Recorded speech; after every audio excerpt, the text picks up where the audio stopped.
As of this moment, Ferrari is trading at $407.38 per share, plummeting an astonishing $71.83, a drop of 14.99% on the day.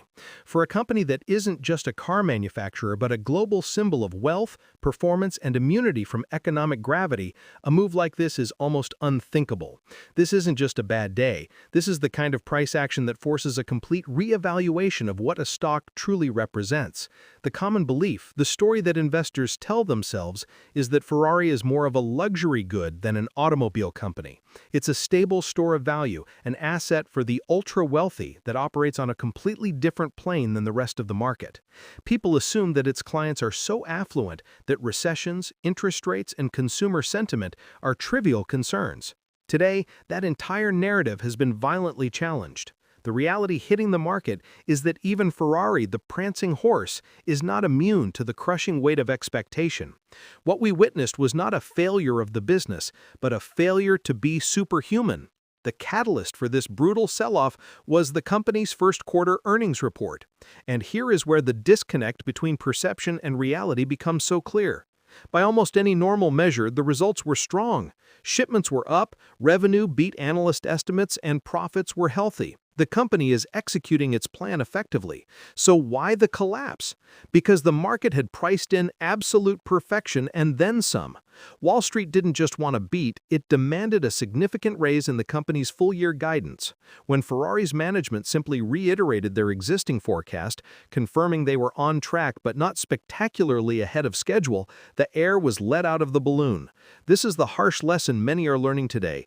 A stock's price is not just a reflection of a company's health, but its health relative to impossibly high expectations.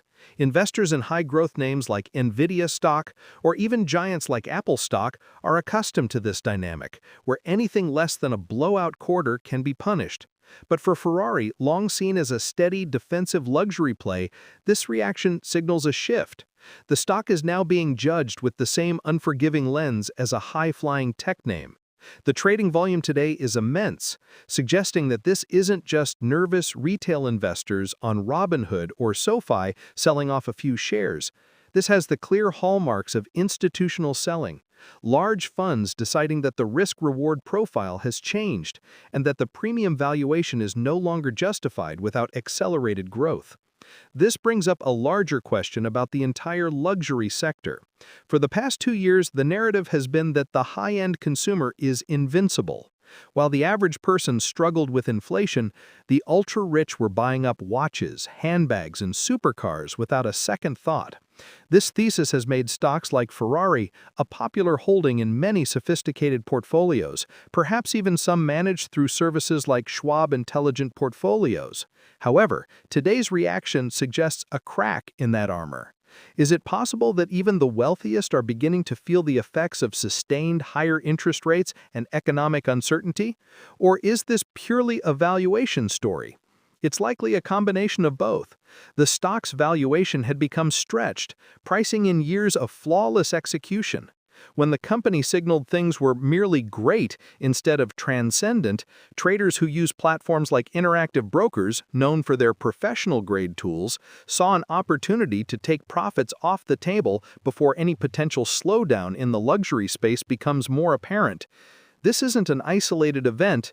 We've seen some softness in other high-end goods, and this report may be the trigger that causes a broader reassessment of the entire sector.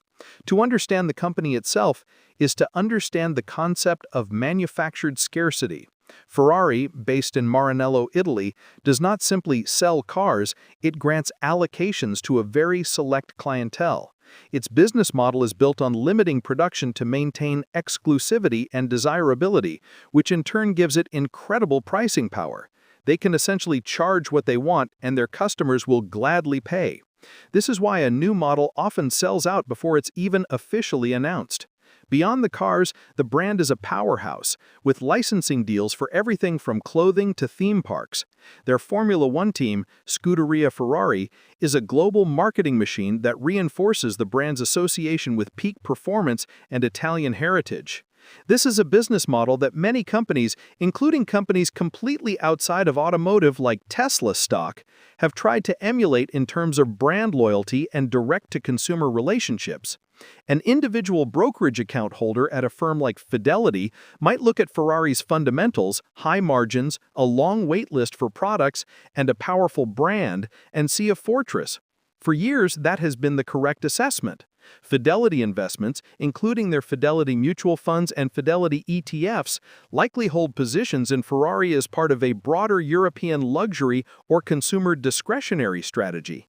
But today's price action shows that even the strongest fortress can be shaken if the expectations of its defenders become too unrealistic.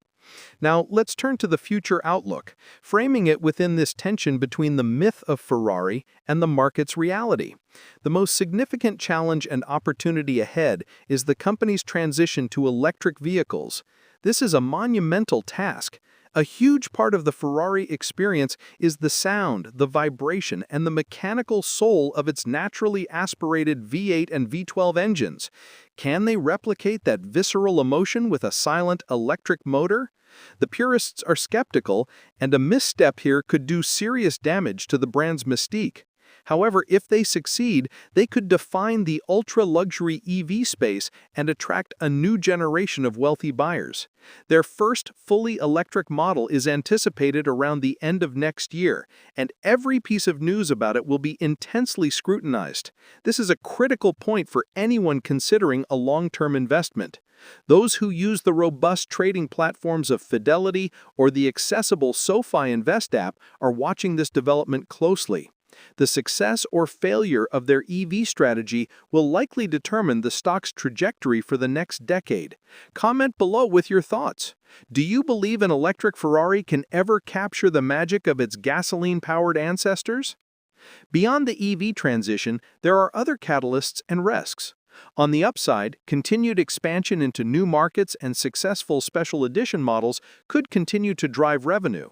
Their ability to consistently raise prices without impacting demand remains a key strength. The performance of their Formula One team also has a tangible, if indirect, impact on brand perception and marketing reach. On the risk side, a genuine, prolonged global recession could eventually start to impact even their client base. Increased competition in the supercar space, especially from brands that are more aggressive with hybrid and electric technology, is another factor to watch. And as we saw today, valuation risk is very real. If the market continues to demand tech-like growth from a low-volume industrial company, the stock could remain volatile. People using online investment tools need to decide if they are buying a stable luxury brand or a high-multiple growth stock, because right now the market is treating it like the latter.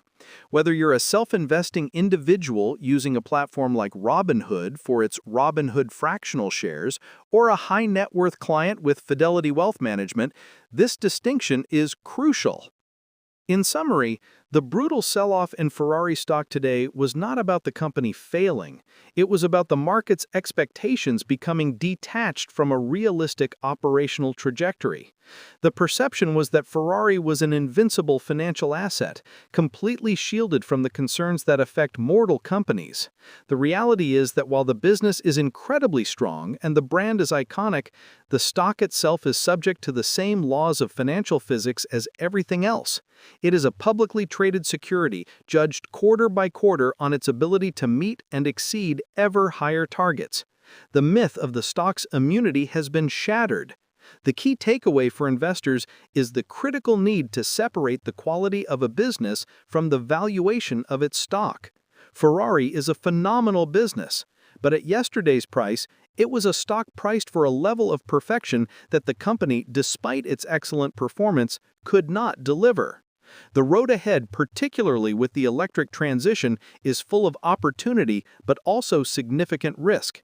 The invincibility narrative is gone, replaced by the sober reality that even the most powerful prancing horse has to contend with the unforgiving sentiment of the market.